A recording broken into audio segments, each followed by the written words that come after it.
My name is Agnes Marinus. My friends called me Effie. I want to tell you the story of my first husband, Captain David Marinus, a young man who gave everything for a country that didn't yet exist.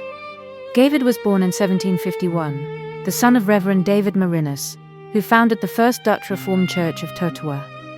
He had 3 siblings, John, Marguerite, and Garrett. Their father was a forward thinker, publishing alongside William Livingston, the man who would become New Jersey's first governor. This is where David learned his revolutionary thinking, from his father's influence, from the progressive ideas flowing through their household. David's mother, Annette, taught the children to read and write at home. Education was sacred in their faith. In 1753, the Marinus family bought land on Doremus Avenue in Glen Rock and built a house near where the Glen Rock pool stands today.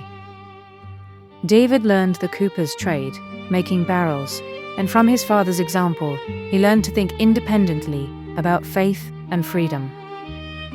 My father was a well-to-do farmer along the Passaic River. David and I were married in 1772. The minister who married us was a founder of Rutgers University.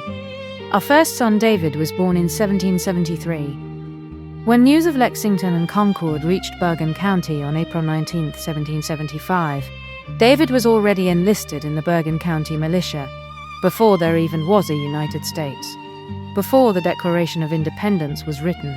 In June 1776, David was inducted into the Continental Army, serving in Van Cortland's battalion under Hurd's brigade. He led about 35 men from Paulus Hook across to New York under the command of General Israel Putnam. He was away in New York when our second son John was born. David fought in the Battle of Long Island that August. The Americans retreated to Brooklyn. A miraculous fog rolled in across the East River. Under its cover, Washington evacuated the entire army. General Washington himself was the last man to leave that shore. They fought again at Harlem Heights, then at White Plains in October. Through that terrible autumn, they retreated through our neighborhoods, through Bergen County, through Hackensack and Paramus. As Washington's troops retreated, they burned the bridge across the Passaic River behind them. In May 1777, 300 British provincial troops raided Slotterdam at dawn, looking for a good fording place across the river as they chased General Washington. David was with my father at our family farm. When the soldiers came, David and my father hid in the scuttle trap above our kitchen. My mother tried to protect them, tossing up their ammunition bags and shouting at them in Dutch, while the British were threatening to burn down the house. They had no choice but to surrender. The New York Gazette reported his capture. Even General Washington received word of it. They took David to New York, to a prison that claimed more American lives than all the battles of the war. The Rhinelander Sugar House. Built to store molasses and sugar, it became a tomb for American prisoners.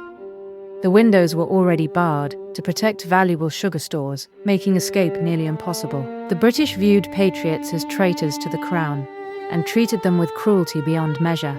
17,000 patriots died in those prisons and prison ship, more than all the battles of the war combined. Today, at one police plaza in New York, a single brick window with iron bars remains, identifying its role in the Revolutionary War. David wrote to New Jersey's Governor William Livingston, his father's old publisher, begging for a prisoner exchange.